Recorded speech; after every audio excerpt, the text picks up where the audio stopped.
Greetings. We're so glad that you all joined us today and that we are able to have our webinar.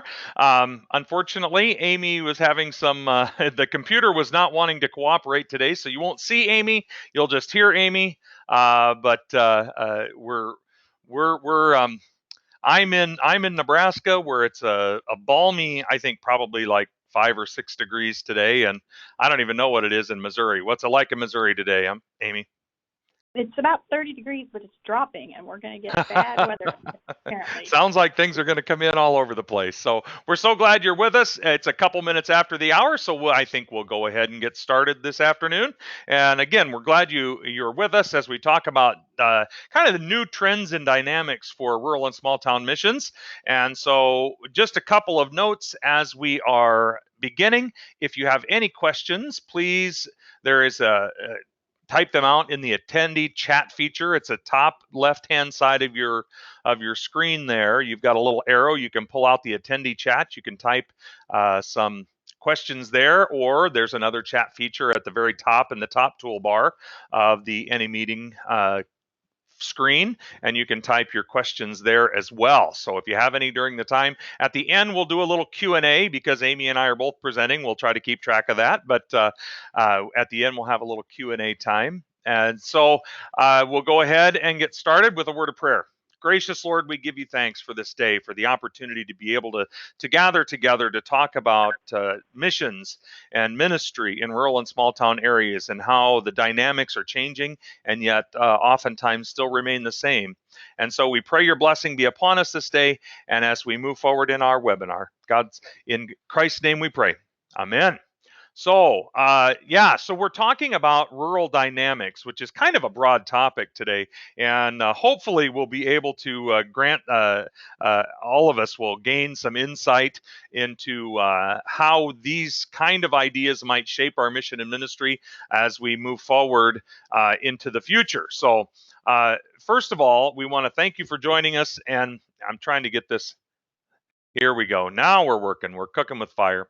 So oftentimes and this is something we've talked about for a lot of years at RSTM, is the fact that our congregations are oftentimes meeting the same kind of challenges. And oftentimes we are looking at them more as challenges than opportunities. And so these common challenges of shrinking populations, and that's not just within our congregations, but that's also we look at these in our communities. So aging congregations, aging communities as well. So where are we going to start pulling? Where maybe we don't feel like we've got much of a mission field around us because of that. And of course, people are busier today than they've ever been. And so this leads to a new dynamic. How do we reach people in these busy lives that they're leading? And how do we connect with folks when it's very difficult to connect with them? And of course, we'll talk about things such as social media and technology, but even that is causing us competing interests because the time spent in looking at things that aren't necessarily productive for us also is a great challenge, and I'm sure I know that I'm speaking to the choir because this is nothing new, and of course these kinds of dynamics plus everything else sort of piles together, and our issues with finances and our issues with leadership and all of these things, and all of a sudden we find ourselves with a lack of hope. And that's one thing in the church that we never have. We never have a lack of hope, but we certainly start to feel that way, and it creates a lot of roadblocks and a lot of challenges. And Satan loves that we have a lack of hope and a fear for the future. What's going to happen to us? Now, certainly we want to have a healthy understanding of where we're moving forward to into the future and how our ministry is going to look and how it's going to be shaped. But that shouldn't mean that it stymies us, that it keeps us from moving forward at all. And unfortunately, a lot of times that's the case. We'll start to move ourselves into survival mode. And as long as we're in survival mode, we're just trying to eke out our existence until the last person shuts the lights off. It's hard for us to see the reality of what's going on around us. And so that's what we want to bring today is really just kind of a little slice of reality. I love the picture Amy put on this PowerPoint with the church. That's over in Emma, Missouri, but the beautiful rainbow extending there. And I think that's a reminder to us that God has promised that He is always with us, and that of course that He's never going to destroy the world in a worldwide flood. But number two, that we have hope. We have hope abounding because we have Christ, and He has died and He has risen, and He lives and reigns for us. And so we live and reign in Him by God's grace. And so we look at these things maybe with a more hopeful eye, and I hope that's how we come through today. And so the first thing we want to talk about is really just the fact that while we know that we have a population that is urbanizing. 80% of the population of the United States certainly lives in more urban areas, and we'll go into some more demographic realities later. But that doesn't mean that there's nothing to do in rural. Over half of our congregations in our synod are rural, and Amy will talk more about specifics on that. But if you think about that, that's millions of people that live in and around our congregations. And if 60%, which I think is actually a pretty probably a pretty conservative estimate in some places, 60% of those folks around us are unchurched. That's millions of folks that need to hear the good news of the gospel of Jesus Christ. And so that gives us hope. It's a sad statistic, of course, but that shows us that there's still work to be done, that our work is not over, regardless of where God has planted us to do that work.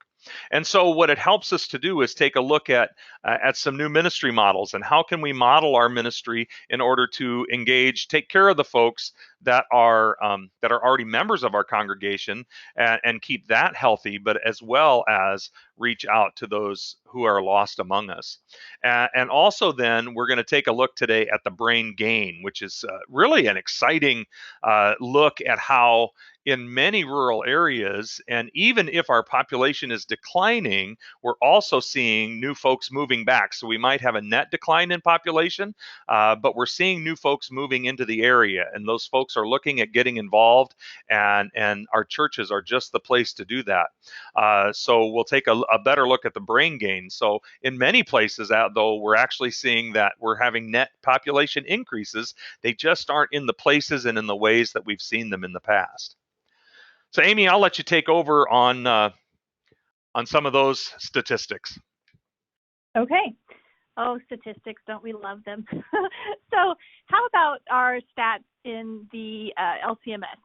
How does the rural small town area break down?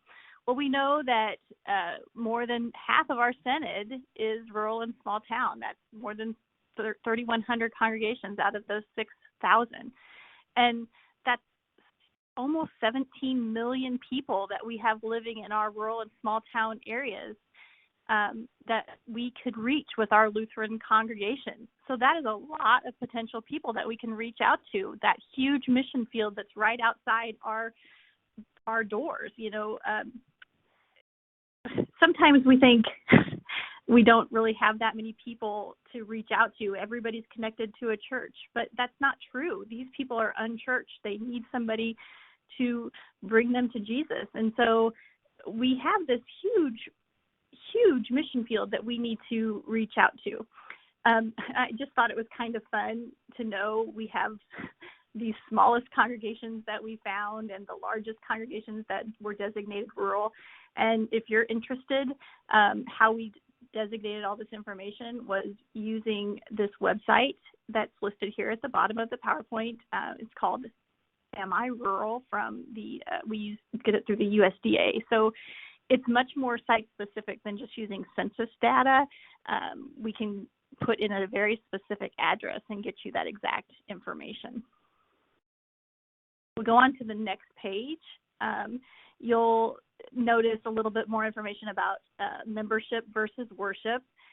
We have a lot of rural small town congregations that worship in the under 50 every Sunday range, but we have a lot of congregations that have 150 to 500 membership range. So it's just that idea of where we kind of fall. But we also discovered that the idea of a large rural small town church is really not that rare when we started looking. So it's just kind of nice to know who our congregations are made up of, how they are out there. Something else we found out was that about 300 of the rural small town congregations didn't turn any information into our Synod. And while that may not seem like that big of a deal at the time when you're filling out your information, it does make it a little harder to help those congregations in the long run as far as what can we do for them, what kind of resources can we provide them. So I encourage you, when it's time to turn in your congregational information, that you take a little time and get that information into the Synod.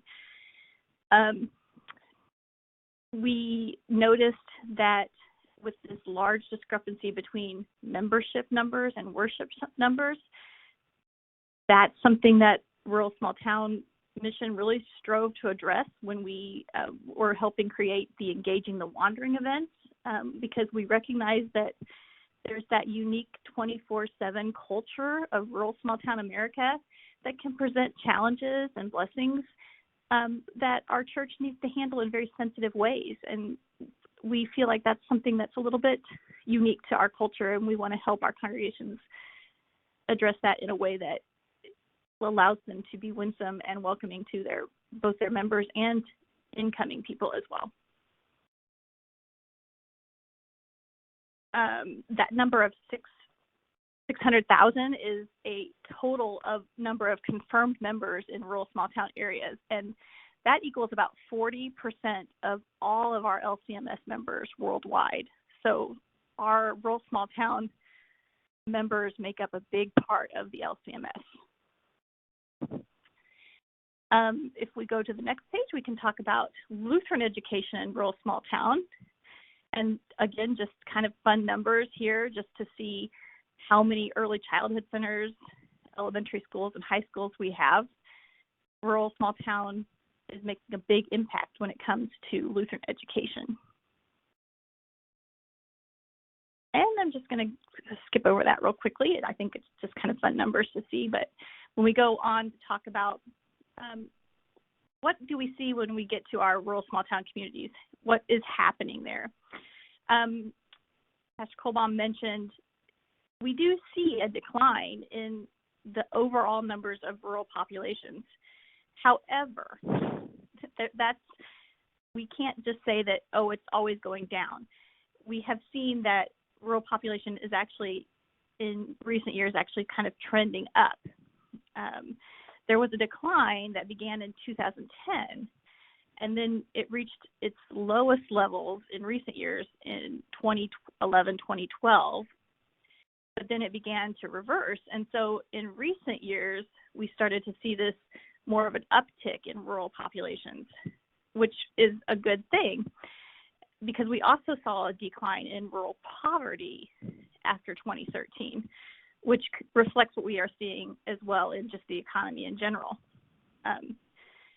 The other good news is that while there's definitely been some unemployment, it was not as significant as it was in urban areas, which we sometimes don't think is what we feel because of anecdotal evidence, but it's true.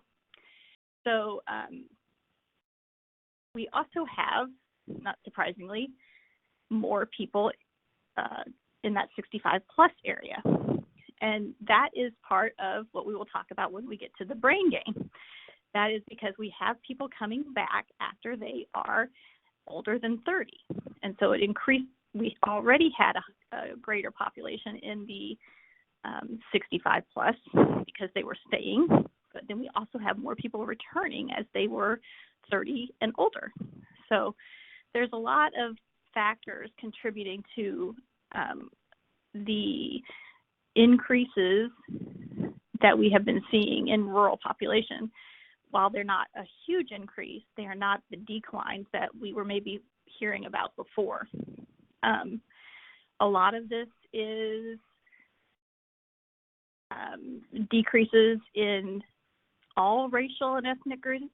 Some of it has just been about among the non-Hispanic white groups, but you can get a lot of information on this if you start doing research, and it can kind of take you down rabbit holes. And so I've included the links where I've found a lot of this information on the PowerPoint so that you can do more of your information research on your own if you're interested in this kind of thing.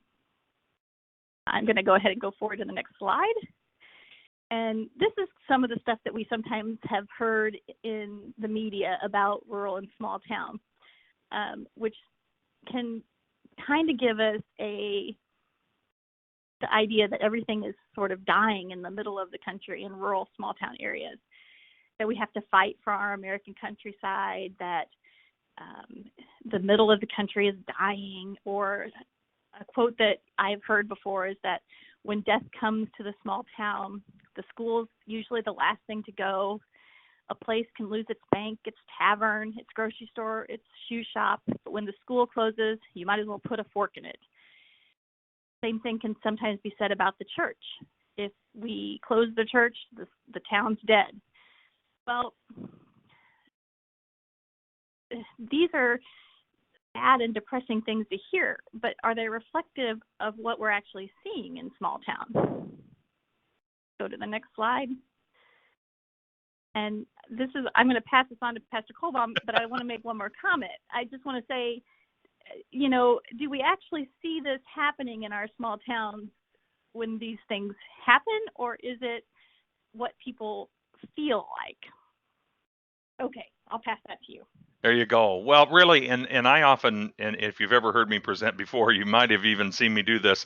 I often talk about our mentality that we have in our frame of mind. And unfortunately, when we look at all of these things, like Amy was just talking about, we kind of see these things coming to bear upon us, and especially upon our members. And so they get to be a little bit like an episode of Hee Haw. And I've used this example a lot of times, but that old Hee Haw song, gloom, despair, and agony on me, right? Deep, dark depression, excessive misery. And so when we're looking at things such as decreases in population, when we're seeing things spreading out, when we're seeing especially younger members maybe gravitating away from the church, or we even know that maybe while they might be distantly connected, we also know that one of our realities today is that membership in a church, if you call yourself a regular attendee, you're talking once every 6 weeks, and so it's difficult to have ministries that are sustainable when we're looking at these kinds of things. And so it can get very maybe depressing and scary at times, but it's also we want to change and help our congregations and our members have a different change, a change in their frame of reference. And I think our friend Ben Winchester, who's a demographer, sociologist out of Minnesota, he came up with this idea of anecdata, no more anecdata, which is information that's presented as if it's real, but really it's more feelings based or it's opinion based more than it's reality. So we know we can look at history and see what's happened in our places. We know that mechanization of agriculture led to bigger farms and better transportation, and so we saw all of this. But then we also saw on the backside of that in 1950 and on now, then you saw the changes that were coming, and we saw family businesses creeping up, but then we saw them going away, and now we know in a lot of our places those are gone. And here in rural Nebraska where I'm at, there is hardly a school that isn't consolidated anymore. It's just the way it is. But you're seeing some folks, and I think this is the exciting part, you're seeing some folks that are actually rather than buying into the attic data that we're dying because this institution maybe doesn't look like it used to be or it's gone, we're getting creative, and we're looking at how can we take this thing that we have and not buy into the narrative that it's a death knell, but instead we're looking at the narrative as what opportunities does this bring to us that we can bring to bear. And I love this picture, and this comes from Ben Winchester himself. He says a lot of these reporters who write these articles and a lot of this information that comes out to us, and of course most of it unfortunately is on social media. these reporters and things are going out to places like this where you see the guys around the table. I always went in my first call in Cole Camp, Missouri. The guys were sitting around the big round table out at the hamburger joint, and they were solving the world's problems over the coffee, and so these are the guys they're talking to. And old Bill, there's a quote from Bill Gibson in one of those articles that says, "It looks like a ghost town." He had this 74-year-old farmer whose grandfather broke ground on the family's land with a team of oxen in the middle of the 19th century. I sure miss the people. See, he thinks everything needs to look like it did when he was a kid, when he was growing up. But unfortunately, that's just not the case anymore. But maybe not unfortunately. Maybe this is a good thing. I literally just had someone the other night. They were talking about in one of our church meetings. They said, unfortunately, this is something that has happened, but yet turned it back around and said, but the fact that these things are happening here with us, that's what brings us to where we are today. And this gives us a fresh perspective on how can we be the church that God has called us to be in this place for this time. And I think that's the beauty of that. And so that's why we can firmly buy the fact that rural and small towns is changing. It's not dying. And again, this comes from Winchester. Our demographic research does not show that it's dying. It's just changing. And so we're seeing things in a different perspective. We're looking at how can we look at our small town really as a microcosm of globalization. We have more diverse ethnic backgrounds in many of our small town and rural places than we've ever had before. So how can we engage that? And are we equipped to do that? And if we're not equipped to do that, should we become equipped? Or how can we engage them in a different way than perhaps traditionally has been the case? So maybe we don't start a second language service, but instead we provide mercy working care that connects them back to the congregation, which we've equipped to be warm and welcoming to that particular group of folks that maybe we haven't engaged before. And so how can we deal with these changes and not look at them as problems, but instead look at them as opportunities? And of course, because we're in rural, any change, because we're dealing most of the time with much smaller populations, any change seems to be a big deal. Just percentage-wise, but yet that doesn't mean that it's a particular problem, but it does present new opportunities for us. Congregations and communities have survived massive restructuring of social and economic life, and it didn't close down the town. The town may not look like it used to, but it's still around. And how can we help that dynamic, and how can we be a part of that? Amy, I'll let you take this over again.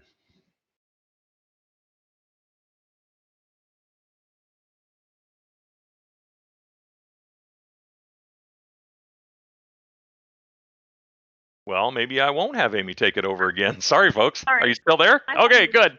Sorry about that.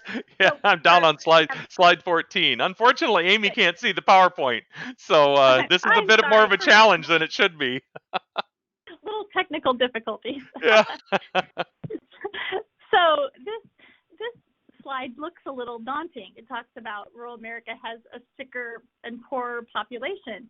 However, if we think about this from the opportunity possibilities for us, what can we do to serve this population? We know that we have the older population living in rural small towns. Okay, they're there. It's a reality that we have to deal with.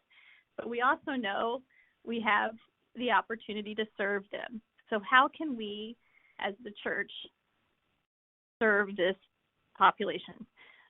Do we have the care services they need? Do we have the ability to interact with them? Do we have the nursing homes in our communities? What's there? Are they going to have to move out in order to get the care they need? These are things we need to think about as the church so that we can care for them in the ways they need. I'm going to go forward to the next slide. So as our rural small towns have the possibility of rebounding, and we've seen this happening since 1970 because our population has actually increased by 11%. So let's think about it this way. Our overall percentage may have actually gone down by about 7% if you look at overall numbers, but our actual numbers have increased by 11% if you look at it a different way. And I'm going to explain this a little bit more by going to the next slide. So this is what we see. Population numbers can continue to shift from rural to urban areas because what we have seen is that they reclassify rural counties to urban areas. And so we see that the way that they classify things, only about 20% of Americans live in what is being considered a rural area today. However, let's talk about that. The best way I can explain this is giving an example of where I live. I live in Concordia, Missouri, which is a town of less than 2,500 people. It is an hour's drive to Kansas City, Missouri. Most of that drive on I-70, you are going to be passing in the middle of cattle fields, soybean fields, etc. It's not until you get to about, a good half hour, 45 minutes into the drive that you actually are in what I would consider the suburbs of the city. However, if you look on the U.S. Census data, it shows that I live in what's considered an ex-urban area of Kansas City. And this is what's happening to a majority of what's considered our rural small town areas. So if you just look at a straight census data information, many of what our small towns are being considered reclassified to urban areas. And so that actually changes what people are falling into, the percentage of rural and urban populations. So urban areas are much wider than they used to be in many ways. And so that changes the percentage numbers as well. So that has changed the way we can count things. And it's one of the reasons why we went to so much trouble to do exact address counts through the Am I Rural website to find out which of our congregations fall into rural small town areas, because that was a much more specific way to find out. So here we go.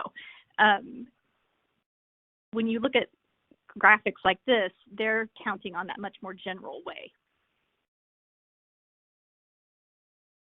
I'm going to go forward.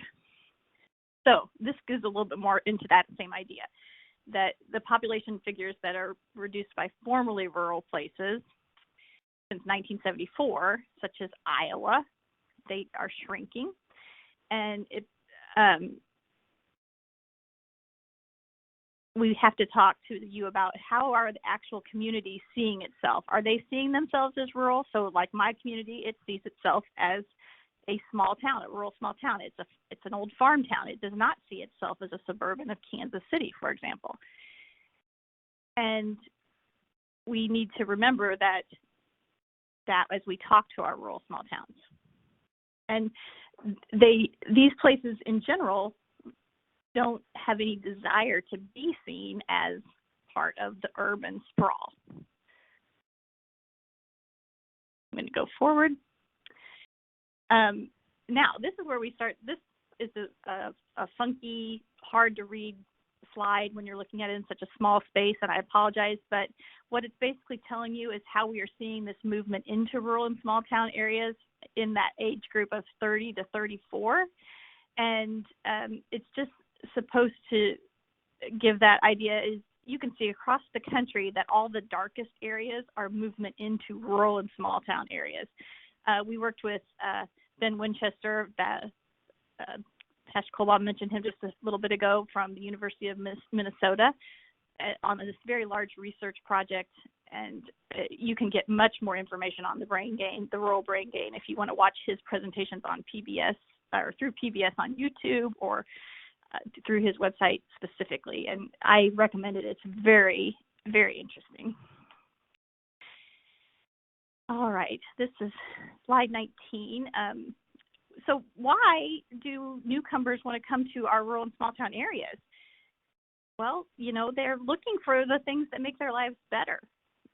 And it's just mostly about the quality of life. They're all very different. They have different reasons, but they have a desire to have a better quality of life, and they think they can find it in our communities. So you have to ask yourself, if they want a better quality of life and they think they can find it where we live, what are we communicating about the places that we live? And I think off of this slide, the things that are pretty impressive to me the most is that only about 36% have actually lived to the places that they're going before, so it's not always about going back home. More than half of them have children, so they want a place to raise their children. But also, a lot of them are leaving a career they had before, and they may be unemployed or underemployed when they come there. So it's not about jobs, it's about that quality of life that they want. And so as they're making these plans, they're considering their life cycle. And you have to think about the life cycle of the people who already live in the community that they're in. So as they come with their families and children, and they are going into a community where there are people who are living there, what do we have available in our small towns, our rural small towns? Do we have schooling for the people who are coming? Do we have retirement possibilities for people who are leaving? Do we have starter homes, mid-of-life homes? Do we have retirement homes? Because if we don't have all of that available for the people coming and getting toward the end of their life, what do we have? Are we a good possibility for people to look at? I'm not saying you have to have every option on the scale for people on the same availability as a big city, but if you have nothing available in starter home possibilities for young people, you won't have any young people who want to stay there because they have no options. If you have no housing available, people have to look elsewhere. So these are things if you have some kind of planning committee in your town, these are things you have to talk about. And they're also, it's the same thing as your church council meets, and you start talking about what can we do to serve the needs of our community as outreach possibilities. Do we have a lot of older adults who need daycare, for instance, as opposed to young people who need after-school care? Maybe we need to talk about the possibility of offering elder care as opposed to young child care. What options do we need to do for our community as an outreach possibility?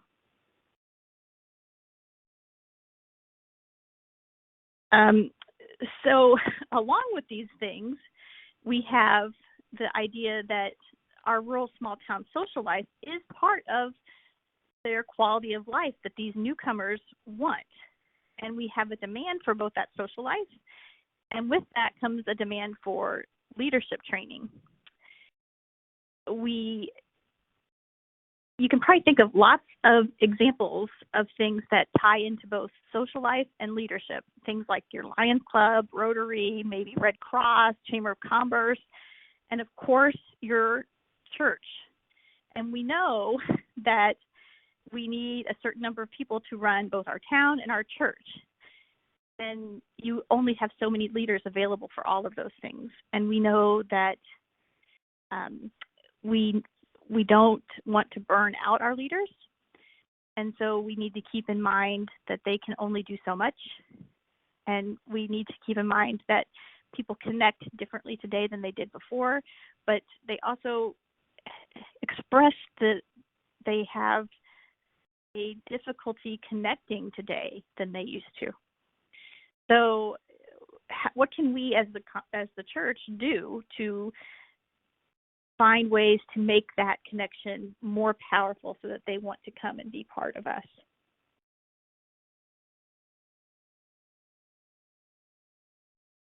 All right. And so we are looking to help them find ways. We know that they as we change that type of social involvement, we know that they're going to serve on, a leader will serve on multiple boards, and we can assume that they might serve on 3 boards conservatively, and that it assumes that they're going to be older than 18 as they do that. So this is a way to help you kind of guide what you can maybe get people involved in. And I would encourage you to look at what you have going on in your town and think if you can find ways to replicate or include your town activities into what your church is doing, so that you can find ways to make your church involvement a leader in what's happening in town. So I'm trying to think of a good example off the top of my head. I apologize. I didn't have this one leading very well. For instance, if it's a food pantry that is getting you out in front of the community, that's a great way to have multiple leaders who are going to be in front of the community in a good way to both serve and also maybe interact with the Red Cross, for instance. I apologize, Todd. I'm going to let you go from here because I lost my train of thought on that one. Okay, that's all right. Well, yeah, and I think Amy makes a great point, because what we don't want to do is overtax the leadership that we have. And so I think we have a really interesting dynamic that we need to really pay very close attention to in our congregations, especially, that as we are looking for leadership. And I know sometimes we just had elections here ourselves. Sometimes it's a matter of, we go after the person who just won't say no. And they're also very involved in the community as well. And that's not a bad thing. That's actually a very good thing. When our church leadership is involved in the community, there's a lot of connections that can be made, which gives us opportunity to develop relationships through which we can share Jesus. But the fact of the matter is, we can't burn them out either. And so having good quality leadership training and we actually did a webinar about this, about education and training a while back. Dr. Blanke from Concordia University in Seward, Nebraska, gave us a great presentation, not just for those that will be teaching, although that was a great deal of his focus, but really that we're training up leaders beforehand. So the folks who maybe aren't as engaged, we're baby stepping them into the opportunity to take over leadership. And so we're spreading it out a little bit, but also knowing that we can't get away with business as usual. So if our congregation for decades has done 3-hour meetings for everything, that's just not going to fly. Nobody's going to get involved in that. Even our older members aren't going to do that anymore. It's just not societally acceptable. And so we just had a voters meeting last night here at Trinity in Madison, Nebraska, and it lasted about an hour. And the meeting the night before that I had for Board of Parish Ed, that was about an hour. And the meeting I had the night before, of course, I got to go to all of them. The meeting I had the night before was about an hour. And so when we're getting down to business and we are taking care of business and having an agenda and having that set and developing leaders that can get the job done, we can take care of things in our congregations that maybe once took a ton of time, and now we're able to get them done in less time. And so we see this as an opportunity. And so in so doing, then we also take a new and fresh look at what's going on in our community, and again, how we engage folks. And so if we've got a situation where we do have these new residents, we do have this brain gain where we've got these folks maybe in their later 30s, early 40s moving back to our communities, and they're looking to be engaged. They're looking to take over leadership positions, to be involved. And the number of nonprofit startups in the United States has just gone crazy because people want to be engaged in something that is worthwhile to society. And what is more worthwhile? We know there is nothing more worthwhile to society than knowing the gospel of Jesus Christ. And so this is something that we can bring to bear for these folks as we develop these relationships. So we're not looking at these new folks coming in as just warm bodies that maybe could take over a work position. We're looking at these folks as somebody that can be an integral part of our congregation and learn and grow with us as disciples. I think that's the wonderful approach of the new triennial focus for the LCMS, is making disciples for life, and it changes our focus. We're not looking at trying to get new members that can come in and help us make our budget, but instead we want to make disciples. And so how are we going to do that? How are we going to position ourselves in such a way that we're making disciples and not trying to run a business, if you will? And so some of that has to change the way we do leadership, the decentralization. We don't have 3-hour meetings. We're having good yet simple communication. We're not overburdening folks with paperwork and volumes of paper, but instead we're engaging folks with just what they need to know. We're helping folks, instead of having them walk in the door and our new members, we're making them chair of the board of something or another. Instead, we're asking them small requests to start. We're getting them involved in small ways so that they can do work with and through the church that makes sense to them, that meets a passion or an ability that they have, and yet will also position them or start to engage them to take over leadership positions in the future, rather than kind of doing things the way that we always have been. And so if you take a look at this slide here, this is kind of another sort of focus, if you will, a way that we can focus on how our world is changing, the world that is immediately around us. And so this coming from this slide, it shows us that we need to prepare for one of the largest demographic changes in rural history. And I know this slide's a little bit hard to see, but again, I provided you the link to download this PowerPoint. But it says nearly 1 in 5 Americans lives in a multi-generational household. This is something that maybe we saw once upon a time. We've moved away from it, and now we're starting to move back to it. And so this is just something to be prepared for. These are some of these dynamics that we want to be prepared for. So as Amy talked about before, what are we seeing in our communities? Are we finding that there's homes for sale, or are there none? That's the odd thing. You know, a lot of congregations, excuse me, a lot of communities are inundated with homes for sale, and they're not moving. Interestingly, here in Madison, Nebraska, there's almost nothing for sale. And in just the last month, I think 3 houses went up for sale, and they were gone almost instantaneously. So what's happening with that? Why is this happening? So it's good for us to understand what's going on with that. Who are the folks that are going to be moving in? I don't want this to sound too demographic-y, if you will, that we're just interested in statistics, but it's good to meet people where they're at. So if we have folks moving in and they're building new housing, well, that's a different dynamic than the folks who are moving in and buying up perhaps very low-value homes. And so what are the needs that they are going to present? And understanding that, we might as a congregation have an opportunity to engage them where they're at and what they need.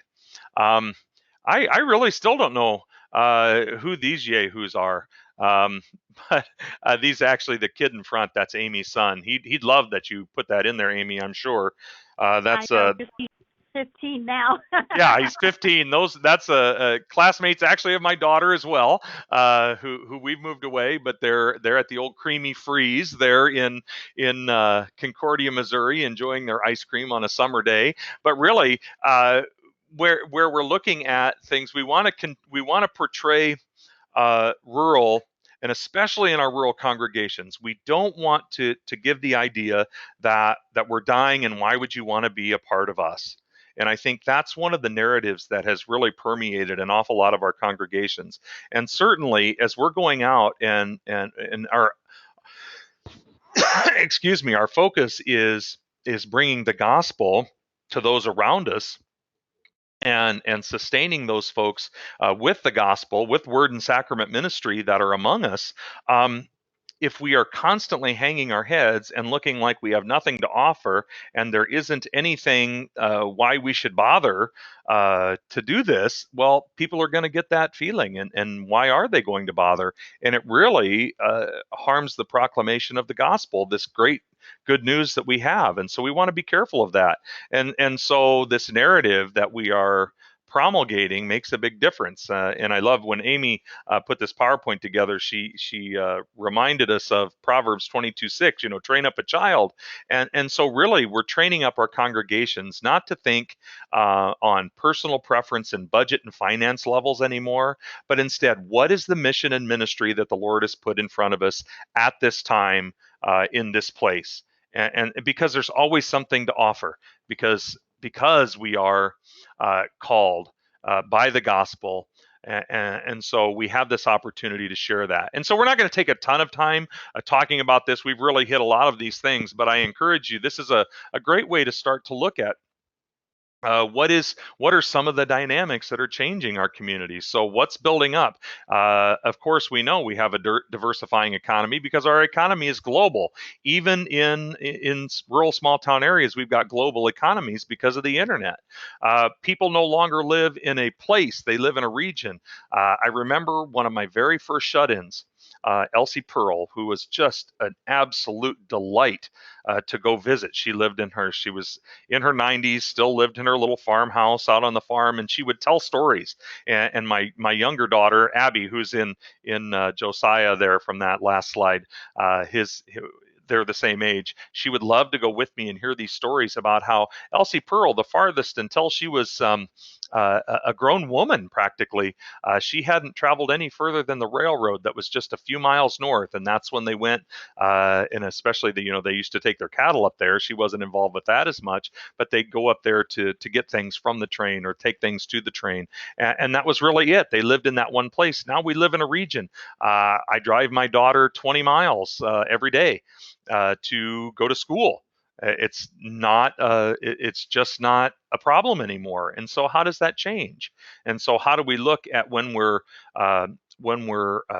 carrying on the business of our congregations? How do we look at that? Some other realities in our rural small town communities that are very important to understand: that we are often health poor. We really saw this dynamic play out. That's one of the things that when we use that from the USDA, that tool, Am I Rural? That's one of the things that really presents itself well kind of poignantly, is the fact that we are often health poor. The opportunity for health services in our congregations or in our communities are often difficult.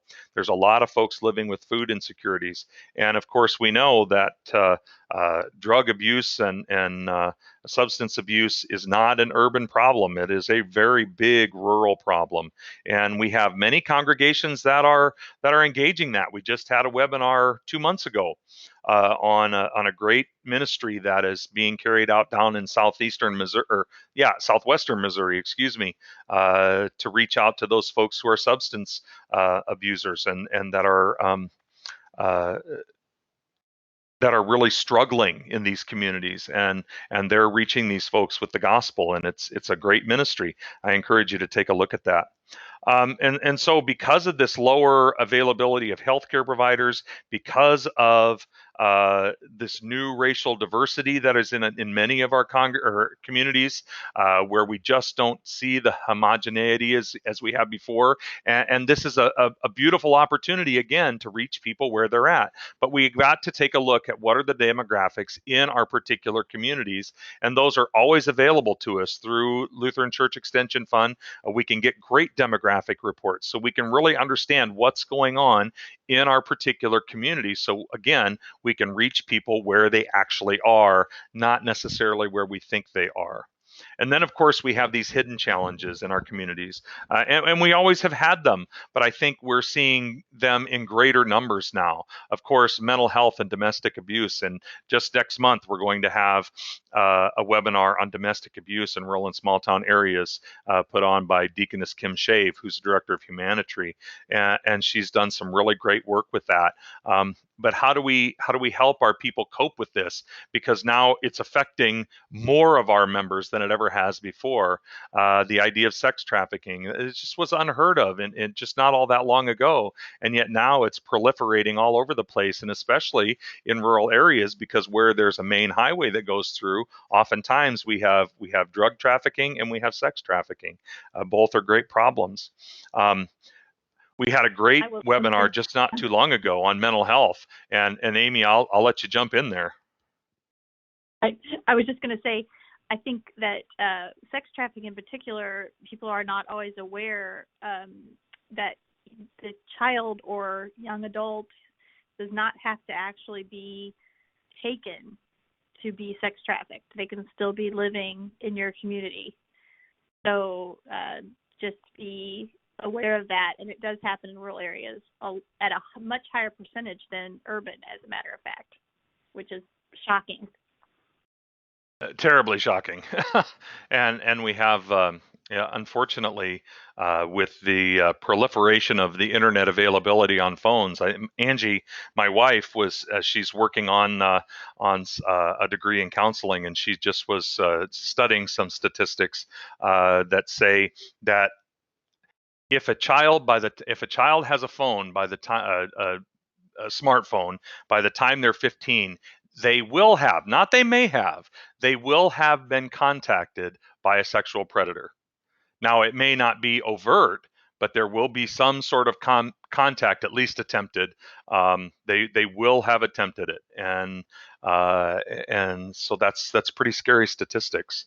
Again, we had, back to mental health, we did have a great webinar just recently by our friend out of Indiana, who was also at our national conference, talk about the fact that the suicide rate among rural males and children is just getting out of sight.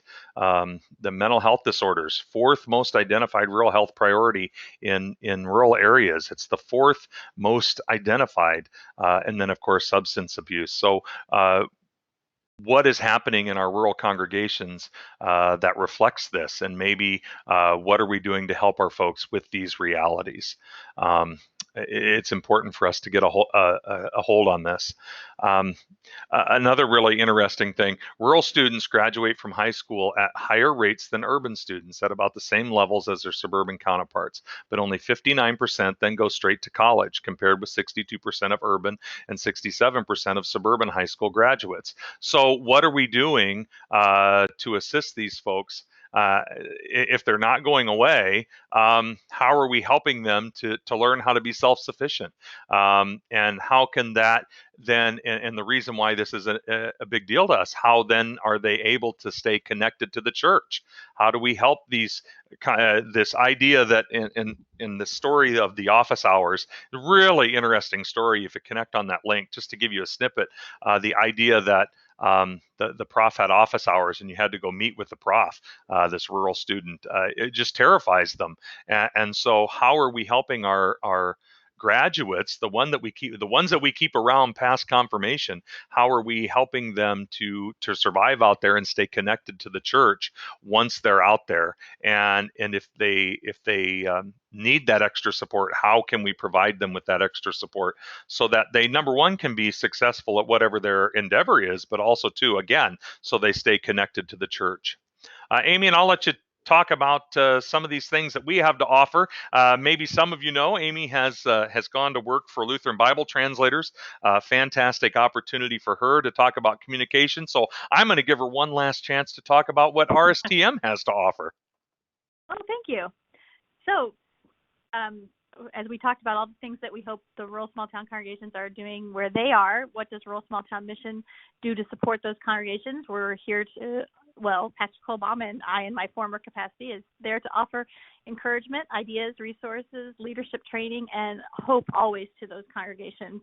And we do that through the Engaging the Wandering, engaging your community events, welcoming workshops, webinar training such as today, the national conference, Making Disciples for Life conferences that just recently got started in January and will be happening in quarterly, I believe, through the website, and other events and training. And we're always looking for new ideas and improving all the time. Some of the other opportunities included some strategic planning, partnership planning. There was a worker priest respite and revitalization retreat. We have done a rural immersion for seminary students to help prepare them for the cultural on-site training. We know they get great training at the seminary, but this is more an idea to help them serve as a pastor in the congregation, in the communities. They hear from lay leaders, agribusiness experts. They go to farms. They go to see volunteer firefighters, rural schools, rural congregations. They just spend a week immersed in the idea of rural small town. It kind of gets the idea of Mayberry and instead focuses on how can they actually get past all those stereotypes and what it's really like to be there. And recently have been working on the idea of a deaconess training for rural and small town so that we can do the same thing for deaconesses. And this is actually a little bit out of date. It's the 2019 upcoming webinars. I apologize. That's what happens when you transition to a new position. But as Pastor Colbaum mentioned, there are some upcoming ones. I believe February is disaster response in a small town, and then March is on domestic abuse with Deaconess Kim Shave. And you can always join by going to the link at the bottom of this page, which is a great way to get on if you aren't getting the email sent directly to you, which is even better.